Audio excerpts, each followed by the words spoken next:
Podcast. Esto puede parecer muy glamoroso, pero el 80% del tiempo no es glamoroso. No es glamoroso levantarse a las 4 de la mañana, no es glamoroso no poder comer en todo un día, no es glamoroso subirte a un avión, cansado como un perro, llegar, subirte al coche, dormirte y bajarte en tu casa y de verdad como si fueras caricatura. No sé si han visto la Pantera Rosa cuando se baja de la cama, ¿no? Cuando baja y va por el piso, así llegas a la cama, te levantas, no es glamoroso. Yo creo que la gente debe decir, ay, qué exagerados. No es cierto, de verdad que yo creo que todas las horas de tu día las tienes perfectamente planificadas.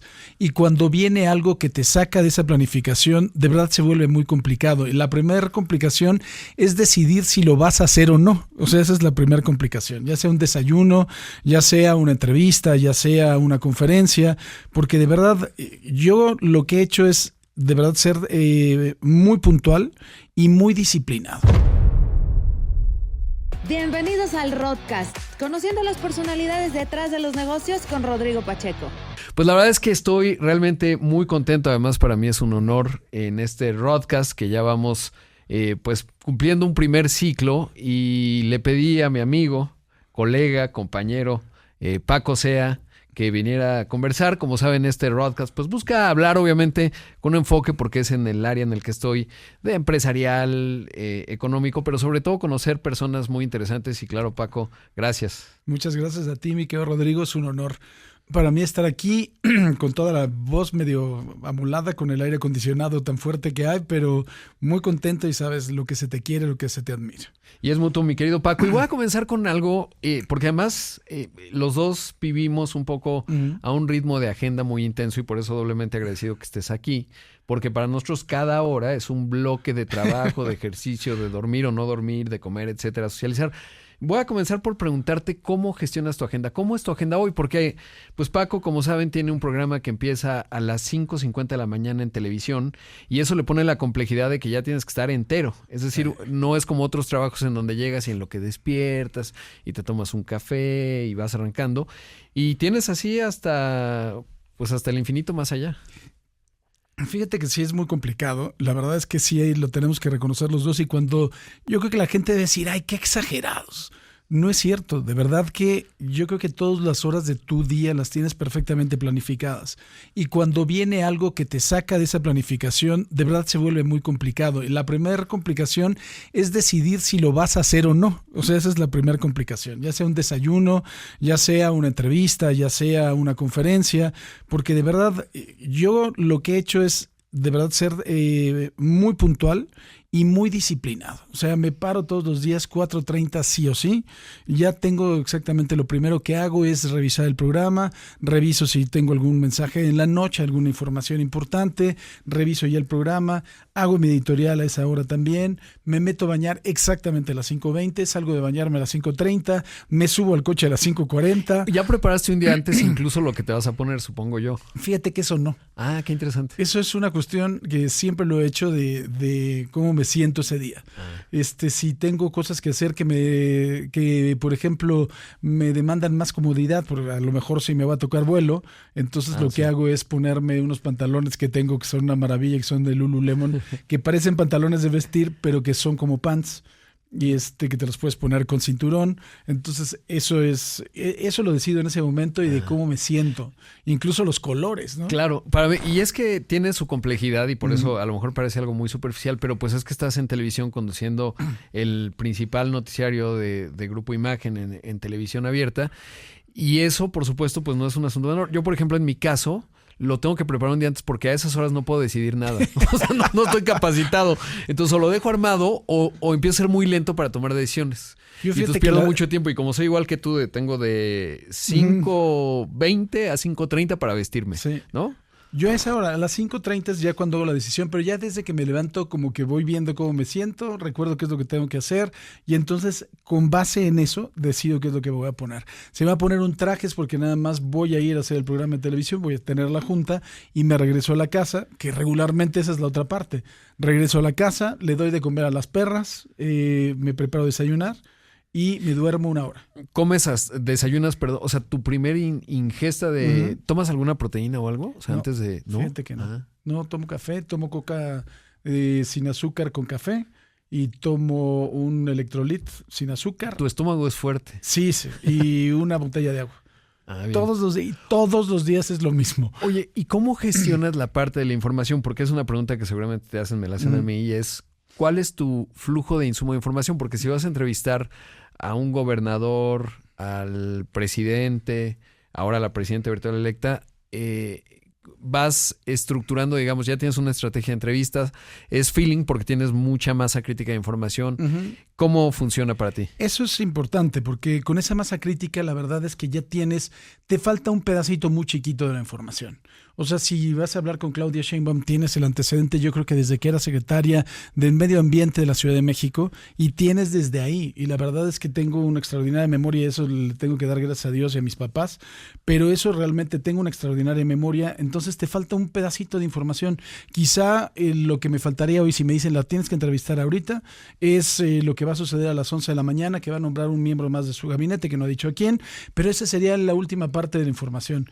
Obviamente revisas redes sociales, revisas portadas de los periódicos, porque aunque la gente hoy no esté acostumbrada a eso, aunque lo reviso vía electrónica, los periódicos todavía traen el pulso de hacia dónde se va a mover el día, porque tienen periodistas muy importantes. Y agendas, ¿no? O sea, te das cuenta de qué se está moviendo, cómo, quién dice qué, y eso qué implica hacia adelante. Exactamente, eso también lo tienes que ir analizando, y te vas dando cuenta, ya lo traes como que mucho en la mano, ¿no? Oye, y la parte de la mañanera no la puedes ver porque estás al aire. ¿Cómo haces? Porque para mí, siempre lo menciono, la conferencia en la mañana no es un acto de comunicación, es un acto de gobierno. Claro, el presidente está gobernando. Y también es un show cómico musical a veces, hay que decirlo, está muy bien, pues no está muy bien pensado, pero es un producto terminado y es como gobierno. Pues está tan bien pensado que ganaron otra vez la elección. 30 puntos. O sea, ¿cómo haces para cubrirla, digamos, o para mantener ese pulso? Hay una persona de mi equipo que siempre está pendiente, porque no la puedes estar viendo en ese momento, hay una persona del equipo que siempre está pendiente y que está escuchándola en tiempo real. Bueno, luego entonces me voy a regresar al principio.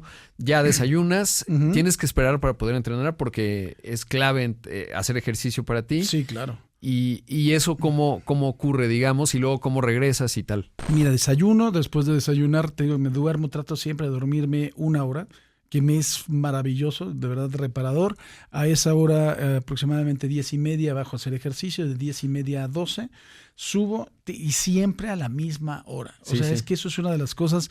Algún día escuchaba a un compañero que nos decía, es que mira, no te pagan porque seas bueno en lo que haces, sino porque todos los días lo haces a la misma hora y ninguna otra persona en el mundo tiene la necesidad de hacerlo exactamente a la misma hora todos los días.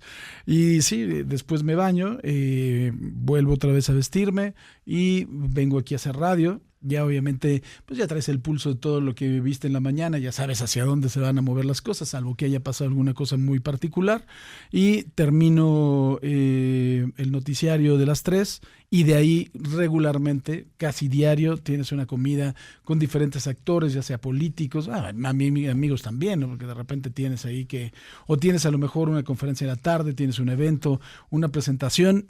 Pero como tú decías, como ya tenemos la vida tan armada, de verdad me es muy complicado que te digan, oye, fíjate que va a ser la inauguración de tal restaurante, empieza a las 8. Gracias. No gracias, no. O sea, ¿y a qué hora te duermes? Eso es también eso es muy casuístico, porque ya cuando llego a la casa me gusta mucho ponerme a leer. Regularmente a lo mejor me sirve un whisky, me pongo a leer el libro que esté leyendo y a veces ahí se te va un poquito el tiempo. Soy poco de ver televisión, muy poco, pero se te va mucho más el tiempo en leer. Sí, claro. ¿Y ahora qué estás leyendo, mi Paco? Se llama Las hijas de la criada de Sonsoles. Ay, no me acuerdo cuál es el apellido, pero es el Premio Planeta 2024. Una historia bien retorcida, pero muy, muy buena. Interesante. Ahora, tú eres abogado de formación. Yo lo sé, pero creo que muchas personas les puede dar curiosidad. ¿Cómo un abogado acabó como uno de los principales periodistas a nivel nacional? ¿Cómo fue tu transitar? Primero porque estudiaste de Derecho, ¿no? Y luego cómo de Derecho fuiste transcurriendo hasta llegar a hoy. Mira, yo creo que es la suma de muchas circunstancias. La primera de ellas es que yo quería estudiar para ser piloto aviador. Me encantan los aviones. Pero ahí te das cuenta que no va a ser tu vida tan glamorosa. Porque, pues, finalmente... Pero sí te alcanza, porque yo también quise, o sea, a los 4 años si me preguntabas qué quieres ser, piloto de avión, naturalmente, claro. ¿No? Obviamente después ya fue cambiando, Pero en tu caso, ¿cuándo te diste cuenta de esa realidad? Que ahora que tenemos estas vidas dices, no, qué terrible ser piloto. Sí, a ver, me di cuenta más o menos cuando estaba entre secundaria y prepa. Bien. Que ya tenías que ser un poquito más serio y decías, híjole, es que... Y además empiezas a tener el sueño guajiro de la trascendencia. Me empezó a ir muy bien en la escuela, en el sentido de ganar muchos premios. De estos, había un premio que se llamaba Optimus, que te lo dan por el voto de todos los compañeros. Y entonces empiezas a decir, ¿y a poco me voy a subir a la cabina de un avión? Ahí me voy a pasar la vida. Entonces empiezas a decir, no, algo tiene que ser más trascendente. Me empezaba a gustar la política en ese momento, me empezaba verdaderamente a hacer un guiño. Y conociéndote, estoy seguro que intentaste ser político. Fíjate que no lo intenté porque me empecé a dar cuenta de que era un maldito asco. Sí. La verdad es que te dabas cuenta, empecé un poquito a hacer algunos pininos, pero sí te dabas cuenta de lo que veías y decías, Dios de mi vida.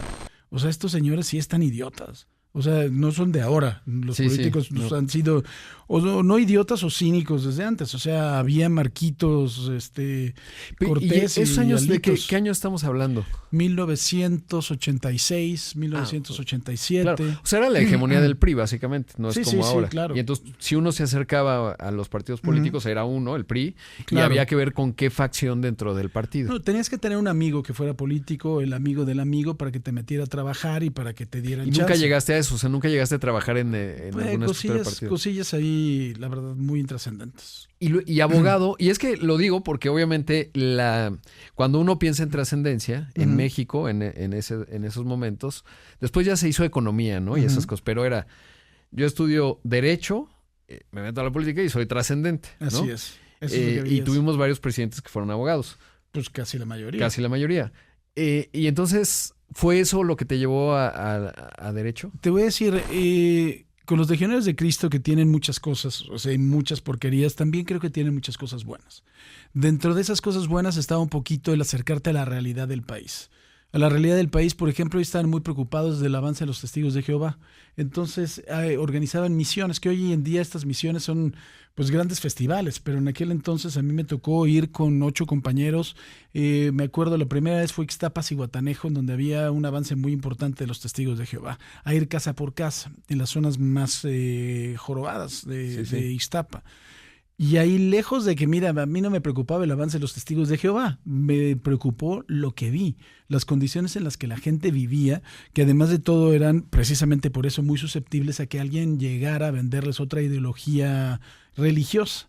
Y eso fue lo primero. Después tenían ellos un proyecto que se llama Mano Amiga, que es un proyecto de escuelas que están en zonas también de bajo ingreso socioeconómico, y que te dabas cuenta también del esfuerzo que hacían estos chavos por estudiar, pero las condiciones en las que vivían.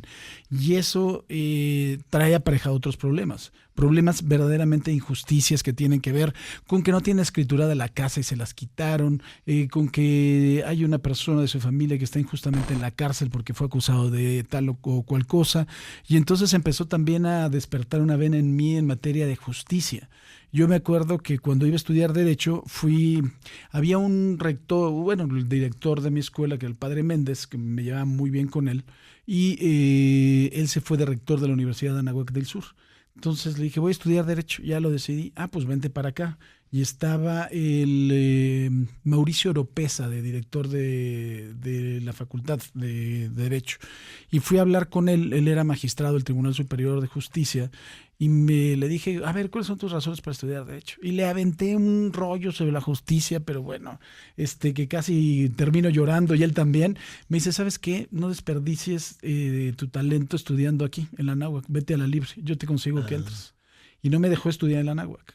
Entonces me mandó a la libre de Derecho. Si no habría sido abogado corporativo. Bueno, no, porque eres periodista, entonces quiere decir que las líneas de fuerza, digamos, de lo que te gusta es distinto. Pues sí, pero quizás en la Anáhuac que tenías en ese momento, la verdad es que en ese momento había una formación bastante deficiente. Hoy el director de la Facultad de Derecho de la Anáhuac del Norte, normal es Dagduk, y es un tipazo, y además estudió conmigo en el Cumbres, es un gran, el chino Dagduk es un gran abogado, y le ha dado otro cariz totalmente. Pero en aquel entonces, pues bueno, hubiera sido hubiera sido más fácil que me hubiera dedicado a la política, porque seguro ahí los legionarios Claro, sí. porque son más políticos que otra cosa, ¿no? Los jesuitas son niños de pecho junto a los legionarios. Entonces, pues bueno, yo creo que por ahí me hubiera decantado, pero sí tenía mucho que ver con esa rama de las injusticias que se vivían. Y luego ya estabas en la Escuela Libre de Derecho. ¿Ahí qué te pasó en términos de cómo fue esa experiencia? Porque obviamente, supongo muchos de tus compañeros, lo sé, pues acabaron tanto en el Poder Judicial, muchos de ellos. Sí. Otra parte acabaron siendo políticos. Y yo creo, y esa es una buena pregunta que no sé, es si hay algún otro que se haya dado por el periodismo de tu generación, pues yo creo que no. Entonces, ¿cómo fue transcurrir para ti la carrera, digamos? Claro. Mira, la Escuela Libre de Derecho es una escuela muy retadora. Es muy especial, que además de todo, las únicas instalaciones que teníamos para convivir los alumnos era una cafetería y la cantina de enfrente, que se llamaba el Rincón de Castilla, y eran las únicas dos instalaciones. No tenía canchas, tenía una biblioteca muy padre, pero ya empezaba a estar en desuso las bibliotecas de las escuelas, la verdad de las cosas, pero sí tenía una biblioteca, tenía una cafetería y el Rincón de Castilla, en donde había un diploma que había otorgado la Asociación de Alumnos de la Libre, que dice que se había aprendido más en esa cantina que en las aulas de enfrente, y pues bueno, era complejo. Ahorita que decías que hay muchos que terminaron el Poder Judicial, la verdad es que la Libre lo que genera, yo creo que son los mejores notarios de este país. Hay muchísimos notarios, de la Ciudad de México sobre todo, muchísimos, muy buenos litigantes. Y fíjate, ahorita que me estás preguntando, que me hayan dado clases. Estuvo Loreta Ortiz, hoy ministra de la Suprema Corte de Justicia. Me dio clases Arturo Saldívar, expresidente de la Suprema Corte de Justicia, y hoy figuras centrales en todo lo que tiene que ver con la reforma al Poder Judicial. Me estuvo de mi compañero Felipe de la Mata, hoy magistrado del Tribunal Electoral del Poder Judicial de la Federación. Entonces, sí, o sea, hay gente muy trascendente, pero que otro que se haya vuelto periodista, no. ¿Y qué fue lo que pasó y cómo di este salto? Conocí a María del Carmen Carmona Lara, una en ese momento mujer, raro, que además de todo se dedicaba al derecho ambiental. Ella era la primer presidenta de la Academia Mexicana de Derecho Ambiental, investigadora del Instituto de Investigaciones Jurídicas, una señora que es una genio total y absoluta. Y un día que hice mi trabajo de investigación, me dijo, oye, tú te deberías de dedicar al derecho penal ambiental, no hay absolutamente nadie en este país. Dije, órale, me gusta la idea, va. Y entonces empecé a moverme por ahí. Tuve la casualidad de que estudié en el Cumbres con Emilio González.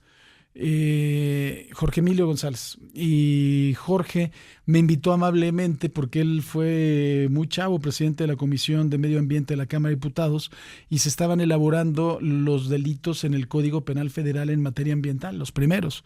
Entonces, pues estuve en esa comisión. ¿Cómo conocías a Jorge? Pues era mi compañero de banca. Sí, ya. Y además de todo, algún día, y lo dice, y se lo preguntaron alguna vez, pasó muchos de los exámenes de prepa gracias a que se sentaba atrás de mí y yo le dejaba copiar, y me siempre lo dice, pues en esta vida hay que aprovechar las cualidades de cada uno e ir saliendo adelante, y Paco era muy bueno. Oye, ¿y era ya juniorzazo? ¿Cómo es? Sí. Siempre fue igual el perfil. Sí. O sea, él no pasó por la parte de las misiones y la trascendencia. No quiero hablar de él, en realidad. No, pero... la verdad es que te voy a decir, era un tipo callado, pero es un tipo profundamente inteligente. O sea, y lo hemos visto en el manejo del Partido Verde. Se han acomodado a todas y con todos. Yo siempre digo que es el único partido consistente ideológicamente. Su consistencia es no tener el poder. Sí, pues sí. Es sobresaliente. No, te voy a decir una cosa, pero además lo han hecho con éxito. Porque agarró Jorge a gente muy talentosa. Arturo Escobar, Arturo Puente, Y ahí no era un buen puente para ti en la política, pero te tendría que haber invitado, ¿no? En algún momento lo platicamos, la verdad es que lo platicamos, los Agundis, etcétera, pero la verdad te voy a decir una cosa. Primero, Jorge es un tipo muy desconfiado. Entonces, ¿a quienes invitó? Es a personas que difícilmente lo fueran a traicionar o no fueran a seguir sus designios. Esa es una realidad. Entonces, eso es lo primero. ¿Te acuerdas de Bernardo de la Garza? Ajá. Pues bueno, ellos dos sí se pelearon porque Bernardo tiene un pensamiento mucho más independiente. No estoy criticando a los demás porque además muchos de ellos son mis amigos y les tengo mucho aprecio y creo que son gente muy inteligente, muy capaz. Pero pues digo, tampoco pueden tapar el sol con un dedo, que han sido aliados del PAN, han sido aliados del PRI y ahora son aliados de Morena. Y si llega el Partido Comunista de Ucrania, también van a ser aliados del Partido Comunista de Ucrania, porque son listos y acomodaticios para eso, ¿no? Claro.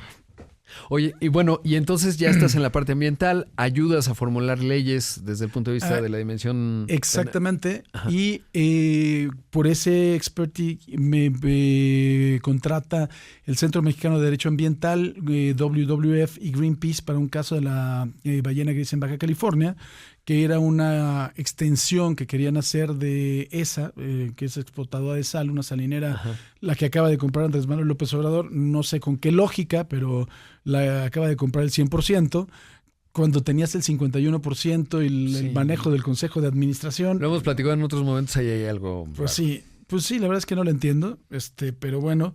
Y en aquel entonces se tenía que presentar la manifestación de impacto ambiental de esa empresa. Y por esa presión mediática, bueno, dije que me contrataron, es un decir, me pidieron que llevara el asunto pro bono, ¿no? O sea, no cobré absolutamente nada, pero por la trascendencia, por además de todo lo importantes y los llamativos que era la ballena gris que estaba ahí, me empezaron a hacer entrevistas en muchos medios, ¿no? ¿Cuántos años tenías? Ay, Dios, hace 26 años, ¿cuántos años tenía? Pues 27, 28, sí. más o O menos. sea, estabas forjándote, digamos. No me ya había recibido. Exacto. Sí, Todavía no. No. O sea, lo puedes hacer. En derecho penal no tienes ese problema.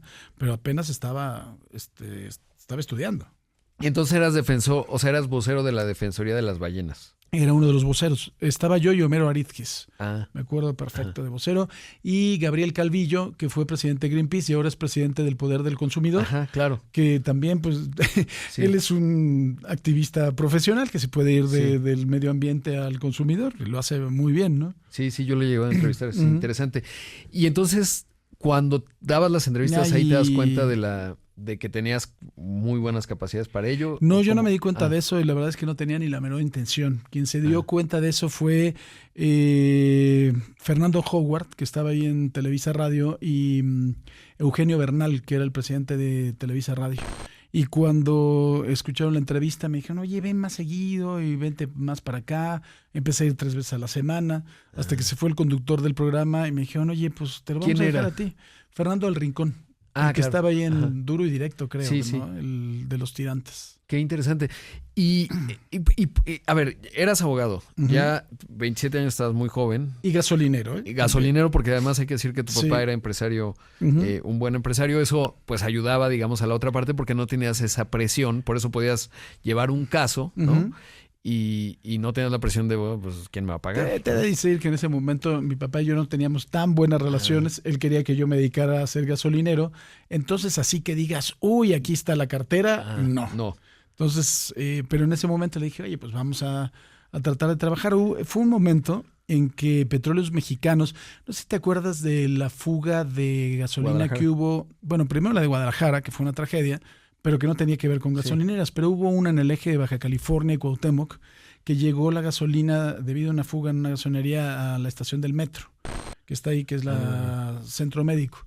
Entonces, a partir de ahí empezó a haber una presión para los gasolineros muy importante.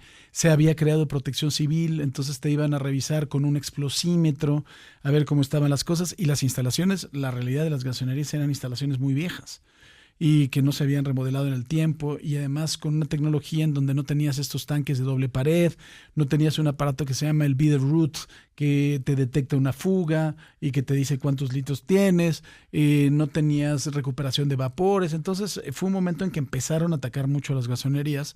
Y también Petróleos Mexicanos creó, gracias a la idea de Salvador Neme, que no tiene ni la menor idea de lo que hizo, porque creó la franquicia Pemex cuando no lo podían hacer. O sea, uno de los elementos esenciales de una franquicia es que te den el uso del nombre. Pemex no te lo pueden dar porque no lo puedes registrar. Que te den pues toda la tecnología, el know-how. Pues no tenían absolutamente nada. No tenían los derechos sobre diésel, por ejemplo. El diésel es algo genérico. Es como si te dicen, puedes utilizar la marca Agua. Pues no, o sea, no puedes. Entonces fue una cosa muy hecha ahí al momento. que no tenía ni idea este hombre, pero bueno, y después imagínate, fue director de franquicias de Pemex y después secretario de Seguridad Pública del Estado de México. Claro. Ese es el nivel de la política de este país. Claro, ¿no? La consistencia. Y entonces, pues ya empezaste a participar más en radio, te quedas como titular de un programa y ¿cómo fue que dijiste, bueno, pues esto del derecho ya no tanto, mejor? Porque no es una decisión fácil, ¿no? Y además tenías la otra parte en donde tenías la presión familiar de vente al negocio de la familia. Mira, fue todo, lo empecé a manejar, todo lo empecé a hacer en la oficina de mi papá. O sea, ahí puse el despacho, porque tenía una oficina bastante grande, ahí puse el despacho, ahí empecé a litigar y a recibir a los clientes, ahí empecé a ayudarle también, le pedí a uno de mis grandes amigos, que es un hermano, Michel Raful, que me ayudara, que se fuera a trabajar con nosotros. Entonces, él le ayudaba a mi papá en la parte de la gasolinería, yo litigaba, tenía el programa en la mañana, era muy temprano. O sea, siempre me han bendecido con horarios de madrugada. Entonces yo terminaba el programa a las 9 de la mañana y me daba tiempo de llegar, de ponerme a trabajar y así lo hacía hasta toda la tarde. Pero la verdad es que empezó a ser exitoso el asunto. Y después fui necio porque hubo un cambio de administración ahí en Televisa Radio y llegó unos personajes que hoy en día me dan un poco de risa. ¿Cómo se llama? Ay, esta señora. Estasha de la Garza se llama. Una señora que habla así. Y Leonardo Schwebel, que hoy es el que grita y mienta madres en Guadalajara, que antes decía que nadie podía dar su opinión en los programas de radio, que eso era poco profesional. Y ahora el señor mienta madres, ¿no? Claro. Pero bueno, me da un poco de risa. Les mandamos un saludo. Y me salí de Televisa Radio y se dio la oportunidad en Radio 13 con Carlos Quiñones, que había estado, si te acuerdas, había estado con él Loret, y Loret se fue para Televisa Radio, y entonces hubo ahí una especie de enroque. Yo empecé los fines de semana y después me puso en las mañanas, y entonces ya de ahí me fui para Canal 11 con Rafael Lugo, que estaba de director de noticias y posteriormente director del 11, y me fue a empezar a ir bien, y ahí tuve la suerte en uno de los programas de conocer a don Olegario Vázquez, nuestro patrón, y él fue el que me invitó a trabajar primero, y después obviamente con el patrón, con Olegario Vázquez Aldir, me entrevisté con Ernesto Rivera, me entrevisté después con Nacho, y de eso hace ya 18 años. 18 años ya. Ahora, obviamente lo preguntan, pero creo que puede resultar útil. ¿Qué le dirías a alguien que está por tomar su decisión de vocación? Y es bien difícil, ¿no? Porque te piden a los 17 definir qué va a hacer en tu vida. Y claramente yo también soy ejemplo de ello, pues esto es casuístico, ¿no? Es decir, no puedes planear, pues yo voy a ser abogado. Y cuando tomaste la decisión de estudiar Derecho, por lo que me cuentas, pues no tenías, digamos, el destino de tu vida no estaba visible con lo que eres hoy como periodista y tal. ¿Qué le dirías a alguien que tiene que tomar esa decisión y sobre todo a alguien que quiere dedicarse al periodismo? Mira, primero es muy complicado, y si creen que nada más van a entrar a conducir, eso pasa pocas veces. O sea, es muy complejo. O sea, y tiene que ser un trabajo y tiene que ser una decisión.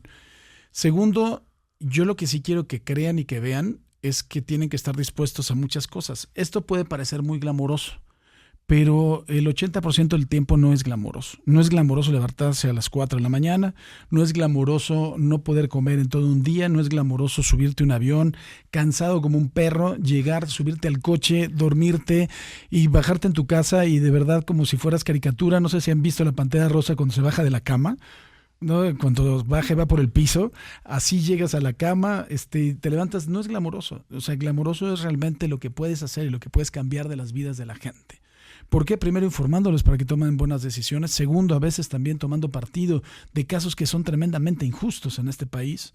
Y eso es lo que puedes hacer. Eso sí es glamoroso. ¿Que conoces a gente muy interesante? Glamoroso. Que la gente te reconoce y te saluda y te pide fotos, también es glamoroso. Pero eso es lo único. Y no es tan glamoroso como parece. O sea, realmente es mucho más sacrificado, entonces piénsenlo bien. Segundo, les tiene que encantar. O sea, iba a utilizar una mala palabra, pero les tiene que reventar el cerebro de Puedes emoción. decirlo, no estamos, la Secretaría de Gobernación no nos va a regañar, entonces podemos decir lo que querramos. Les tiene que mamar el periodismo. O sea, de verdad que digan, no mames, esto es lo que más me gusta. Primero porque lo van a hacer mucho tiempo. Segundo porque van a tener que hacer muchos sacrificios. No hay horarios. No hay ningún horario, no hay días festivos. Y de verdad, créanme que hay veces que si usted está en su oficina o si usted está litigando y se le da la regalada gana de levantarse más tarde y llegar a su oficina a las 10, olvídenlo porque con esto no lo pueden hacer. O sea, no lo van a poder hacer ni un solo día. O sea, salvo que sea una cuestión de enfermedad y punto final. Y no es para, digamos, los que se enferman, que, ay, me dio gripa, mejor me quedo en mi casa, no aplica. No aplica. Porque de verdad, o sea, te quedas en tu casa y la verdad es... Si tenías 3 entrevistas muy relevantes, claro, no las estás perdiendo. Ajá, claro. Además de todo, últimamente tenemos un compromiso con el rating muy importante, en donde todos los días estás en una lucha constante. Entonces, la verdad es que no te puedes dar esos lujos. Oye, y considerando eso, ¿cómo ha sido gestionar tu vida personal? Porque todo eso que hemos descrito, tu agenda, es 80% profesional, ¿no? Claro. Salvo cuando llegas a tu casa y lo decías bien, llegas primero en condiciones en donde pues requieres, lo que necesitas es descansar y tener relaciones con otros seres humanos, desde el punto de vista familiar, es un asunto que te demanda también energía y a veces la puedes tener o no. Y evidentemente si uno analiza tu día, que nos lo acabas de contar, pues hay poco tiempo en esa parte. ¿Cómo has transcurrido todo eso? Y la otra parte que creo que es inspiradora es la parte física, que además tú has tenido una transformación increíble. Sí. Mira, lo primero tienes que aceptar y tienes incluso que ofrecer disculpas por adelantado a tu familia, porque lo tienes que aceptar. Por supuesto que hubo momentos del desarrollo de mis hijas que me los perdí en muchos sentidos. Ellas incluso, viendo cómo estaba la situación, su mamá y ellas tomaron más la mamá tomó la decisión de irse a vivir con ellas a Francia cuando estaban por ahí de los 9 y 11 años. Entonces, pues las veía 2 o 3 veces al año. O sea, viajaba a Francia, convivía con ellas y después se fueron a vivir a Suiza y esas eran las convivencias. Las cosas después empiezan a cambiar. A veces incluso, fíjate, lo tienes que aceptar, aunque sea miserable el decirlo, pero a veces agradecí esa decisión porque me dieron el tiempo de poder trabajar y poderme meter a fondo. Quizá mi carrera no se hubiera desarrollado al nivel y el grado que está ahorita si hubiera tenido que estar con ellas o haber tenido que tener más responsabilidades. La junta de los papás, ¿no? Típica, sí es complicado. Lo digo un poco de broma, claro, pero no es un asunto menor porque tener hijos demanda un montón de tiempo. Los festivales, las cosas, el llevarlas al doctor, etcétera. Entonces, sin duda esa decisión me ayudó muchísimo a consolidar mi carrera, pero eso es algo que les debo y les deberé por siempre. Que les quité muchísimo tiempo que era tiempo de ellas y que tenía que haber estado. Yo tampoco creo en ahora los dramas que los papás y ahora tienes que estar en todos lados y si el niño sonríe tienes que saber por qué sonríe y haber estudiado con un psicólogo que te dice, mira, sonrió así, pero si sonríe para el otro lado entonces es que ya tiene tiene ansiedad. Tiene ansiedad. No, o sea, tampoco. Pero sí creo que sí le robé tiempo. Ahorita una de mis hijas vive conmigo y entonces el asunto es muy distinto. Convivimos mucho, viajamos juntos, nos enojamos mucho porque ya tiene 25 años, pero la verdad es que ha sido maravilloso. Esto fue desde la pandemia. Entonces, la verdad es que ha sido maravilloso. La otra vive en Barcelona, hablo con ella seguido y pues la realidad de las cosas es que sí también tienes que estar dispuesto a este tipo de sacrificios. Para ellas trae satisfacciones, sí, también trae satisfacciones, por supuesto. Trae ventajas, claro que trae ventajas, ¿no? También las han aprovechado y creo que eso es una cosa evidente y concomitante a este trabajo, pero sí, es algo que sí tengo que decirle a mis hijas que sí se las debo, ¿no? Claro. Oye, Paco, ¿y qué le dirías a alguien para interpretar México? Pues está en un proceso muy interesante desde el punto de vista político, muy interesante desde el punto de vista económico. Tequila. Y la otra, Paco, es, además el mundo está cambiando de manera muy acelerada. Obviamente, y siempre bromeamos con ello, pues yo no hablo de otra cosa que no sea inteligencia artificial generativa, pero pues estamos en un ecosistema denso de información, porque antes, a lo mejor cuando empezabas, pues uno veía los periódicos, escuchabas entrevistas, pensabas, te reunías con personas y ya tenías un panorama completo. Sí. Hoy la vorágine, sigues teniendo que hacer eso mismo, pero además tienes que estar atento a pues las plataformas sociales en donde hay mucho ruido, pero también hay mucha información. En fin, es un ecosistema. ¿Qué le dirías a alguien para poder interpretar, además de que te escuche y nos vea, etcétera, pero cómo interpretar y lidiar para tratar de entender y no ser manipulado, que eso nos toca observarlo mucho a ti y a mí, que tú escuchas una postura de un político o de un empresario o de alguien y dices, claro, la agenda va por allá, y para nosotros es muy obvio, y para muchas personas no lo es, y quizás eso explica también ciertos resultados. Mira, lo primero que les diría es que tenemos que analizar a México como México nada más. Si tú lo analizas en el contexto del Concierto de las Naciones, te estás equivocando. Este país es muy diferente. Incluso también en las redes sociales. El primer ejemplo que les voy a poner es cómo perdieron todos aquellos que supuestamente iban a ganar porque son magos en las redes sociales y tienen millones de seguidores.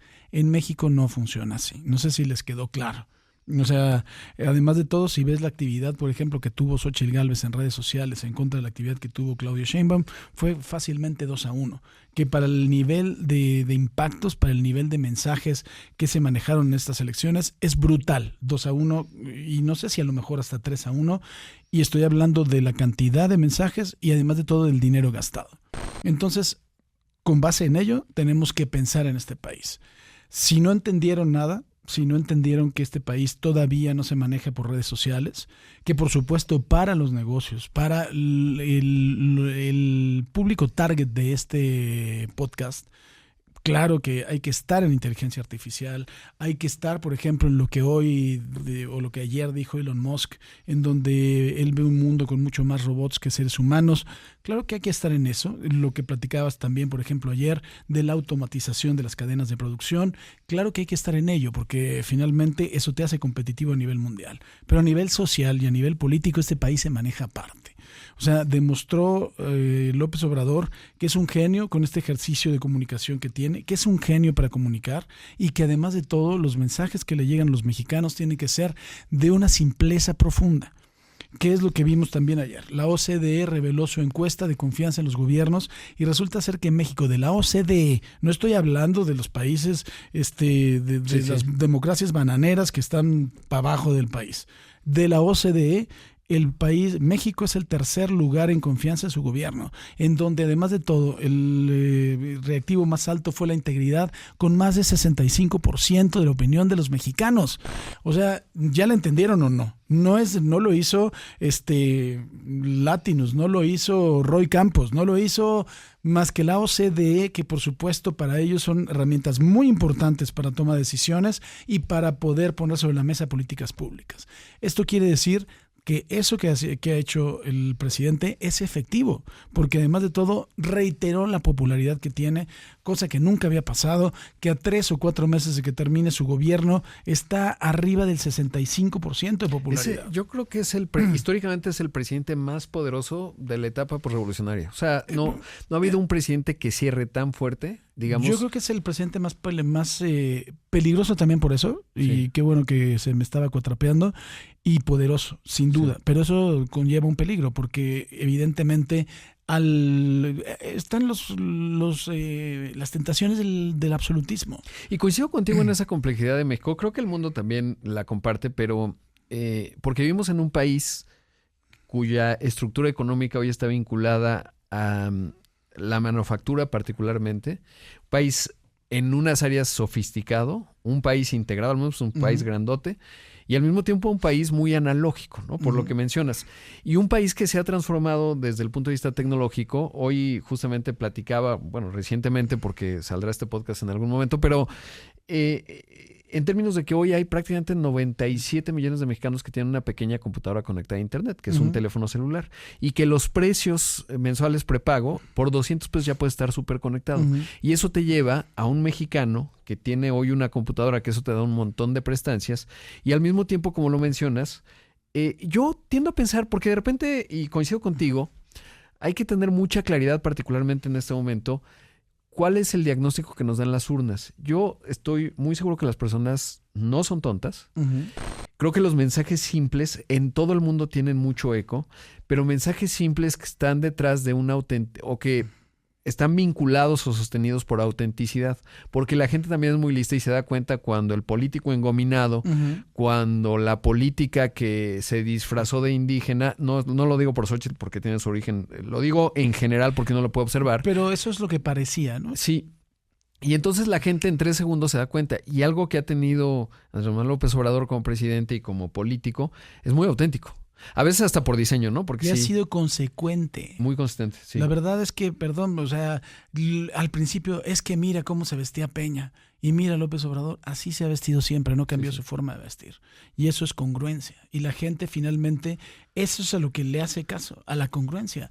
Que los hijos, que la casa gris, que lo que tú digas, pues sí, pero ahí ha estado los 18 años y lo que no le ves es un Estado Mayor presidencial que tenga un boato que hace intocable a un tipo que parece salido de una telenovela. O sea, ese es el problema. No lo han entendido. Mira, atrás de nuestra cabina hay una foto que es impresionante. Una foto en donde está las barrancas de Santa Fe que están construidas y del otro lado está el Club de Golf Santa Fe Bosques, el más caro de la ciudad. Esos edificios me di a la tarea de investigar. Cada una de esas unidades departamentales cuesta la más barata $5 millones.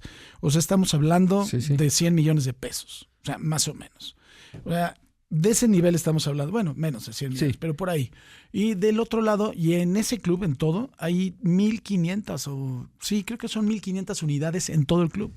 Ahí me tocó ver algunos posts de, es que aquí ganó totalmente el PAN. O sea, sí. Pues sí, nada más que ya cruzaste el puente, ahí hay 150,000 unidades de por lo menos 4 personas por cada unidad. Claro. Hagan la cuenta. No, y sobre todo, ya, ¿no? Es bien interesante. He tenido esta discusión mucho ahora y le digo, a ver, saca tu credencial para votar. ¿Dónde está tu distrito? Ya, y entonces lo pongo en Google Maps. Y le digo, mira, sí, claro, naturalmente si tú estás en ese club de golf, pues el 90% votó por la oposición. Le digo, ahora vamos a abrir la foto satelital, ve la densidad y exactamente el mismo resultado en las zonas de al lado.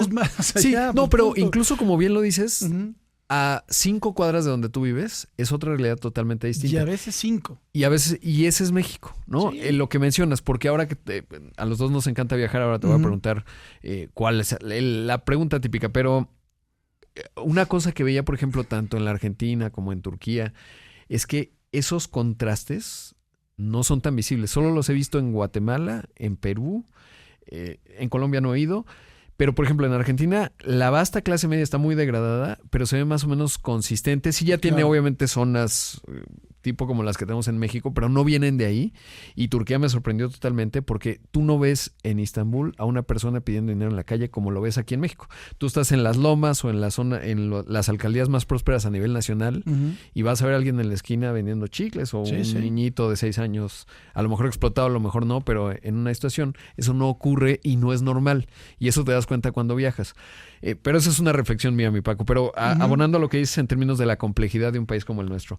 Ahora, ¿cuál ha sido tu experiencia periodística? Es un lugar común, pero has estado en Venezuela, has tenido entrevistas difíciles. ¿Cuál ha sido o cuáles han sido, digamos, las mayores satisfacciones desde el punto de vista periodístico, más allá de gestionar agendas, visibilizar problemas que luego generan cambios? Es que mira, las satisfacciones han sido muy en particular. O sea, por ejemplo, una señora que le ayudamos a través de una serie que hizo el estrenado que se llama La Muerte en Casa, a que condenaran a los asesinos de su hija que la mataron de una forma terrible. Eso me dio una satisfacción personal impresionante. Un reportaje sobre un viejito que vivía en las barrancas ahí de Álvaro Obregón, que ya no podía por la inclinación y por las escaleras salir de su casa y ya no salía.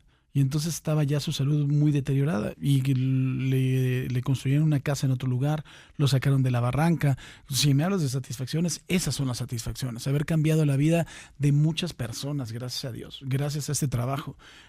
Como abogado te puedo decir que se litiga mucho mejor en los medios, 5 veces mejor que en cualquier juzgado, porque sí, independientemente de que estés de acuerdo o no con la propuesta de reforma al Poder Judicial, que yo tengo mis bemoles muy importantes, la verdad es que la justicia en este país es una basura. O sea, tú tienes gente que, por ejemplo, la banda de los Zodiaco, ¿no? Que todavía no hayan recibido, Israel Vallarta, que no haya recibido sentencia condenatoria absolutoria, no lo puedes creer, ¿no? Es un asunto que ya viene desde hace años. Con mucha cautela, porque de verdad es importante lo que uno tiene de insumo de información, pero estaba escuchando pedacitos del podcast de Saskia, ¿no? Las historias de terror con respecto al sistema de justicia en México, y me acuerdo alguna vez que estuvimos en una reunión que justamente Arturo Saldívar nos decía, bueno, ¿se acuerdan de Jalisco? Pues ya lo perdimos, ¿no? Y eso no ha cambiado. Ahora, que eso, no quiero hablar ahora de la reforma porque esto no es del tema coyuntural, que eso nos va a llevar, que la propuesta allá afuera nos va a llevar a un mejor lugar, absolutamente, en mi caso particular, y creo que lo compartimos, pues no parece, ahí tiene muchos bemoles,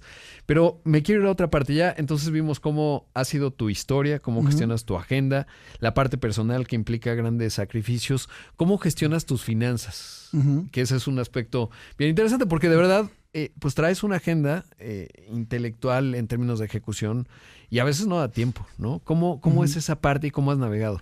Tengo un muy amigo que estudió conmigo en el Cumbres, que es mi amigo de toda la vida, que él es el que está a cargo de eso. Yo genero los ingresos. Eres como Luis Miguel, sí.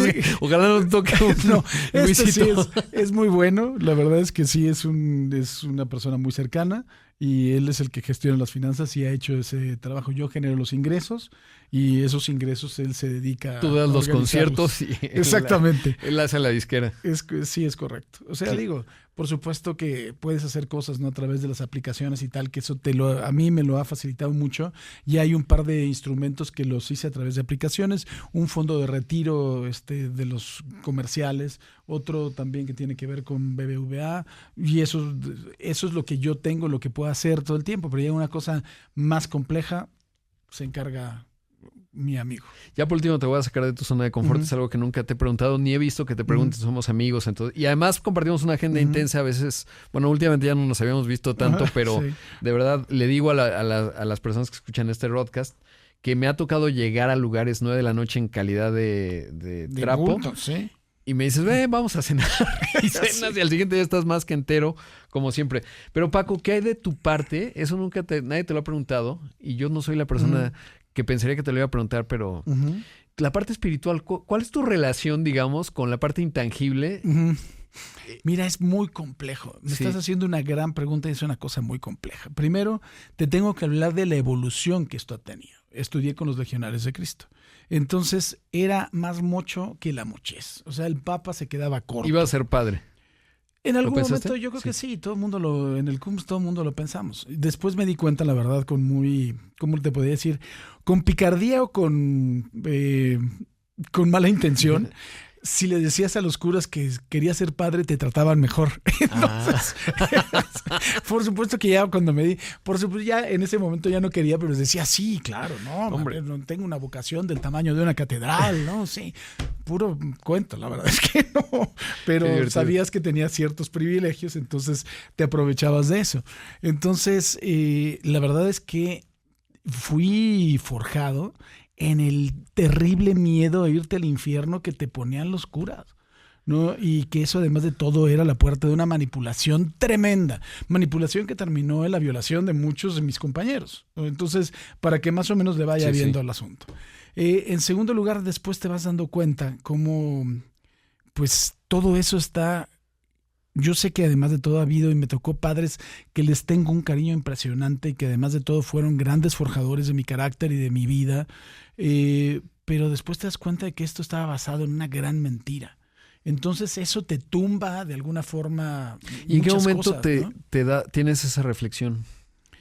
Pues te vas empezando a dar cuenta desde algunas cosas, ¿no? Cuando ya los legionarios empiezan a tener problemas graves, ya cuando se descubre un poco el asunto de las finanzas, el asunto de Maciel, el asunto de que no era el único, porque hubo también otros casos bastante fuertes, y entonces se empieza a decir, si este señor que vino y me inculcó y con él me confesé, resulta ser así, pues entonces, ¿dónde están esas bases? Después, evidentemente, pues hablas de un mundo esotérico muy importante, y a mí, tú lo sabes, se me ha muerto hasta los perros. Sí, básicamente sí. O sea, hoy en día realmente cuento con 3 primos y 2 hijas. Y buenos amigos. Y buenos amigos como tú, que son mis hermanos. La verdad es que sí. Tú, Carrillo, mucha gente más aquí en esta empresa. Manu, Liz, la verdad es que sí. Nacho, el propio Ernesto, la verdad es que sí. Pero pues de mi familia, de sangre, no hay nadie más. Entonces empiezas a cuestionarte, bueno, no, el cielo, y entonces vienen y están contigo y tal. Y pues la verdad, con tanto muerto, nunca me ha venido a tocar la puerta a nadie. Claro. O sea, nunca me ha pasado nada, ¿no? Entonces, ¿escéptico O sea, ¿cómo te definirías? Pues ¿Agnóstico? Es que tienes que ser escéptico porque la verdad, pues hasta que no te mueras no sabes qué No es realmente, si hay cielo, infierno, si no hay. Hasta el momento no tengo ninguna prueba, ni siquiera chiquita, de que pueda existir o de que pueda haber vida después de la vida. Eso te hace pues volverte pues muy escéptico. Pero lo que sí creo, y creo que además de todo trato de demostrarlo, creo en la bondad de la gente y creo en que hay que ser buenos y que hay que ayudarnos. Y eso sí es algo que lo trato de hacer todos los días y te lo pueden decir la gente con la que trabajamos. Que eso sí, en eso sí creo, en la bondad de la gente, en la bonomía de la gente, en la empatía y en la solidaridad. Eso para mí sí me parece que te hace una mejor vida y no necesitas irte a dar golpes de pecho a la iglesia, ni rezar Padres Nuestros, ni irte a confesar con un cabrón que no sabes qué tenga debajo de la sotana, ¿no? Entonces, la verdad es que creo que ese es el valor fundamental, ser una persona buena, empática, ayudar al que está enfrente, ayudar al que está junto y tratar de eso, ¿no? De ayudar y ayudar. Hay veces que, por ejemplo, hay muchos pedidos de ayudas en redes sociales. Sí. Y te juro que eso sí me agota en el sentido de decir, caray, no puedo ayudarles a todos. Y empiezas como que a escoger, ¿no? Porque si no, ni la empresa tendría la capacidad de poderles ayudar a todos. Pero en eso sí es en lo que creo, en la bondad de la gente. Y también creo en la maldad de la gente, que hay unos hijos de su madre, pero... Sí. Esa es una gran conversión. Mi querido Paco, te dejo con tu agenda para que vayas a hacer ejercicio y a desayunar. Yo también.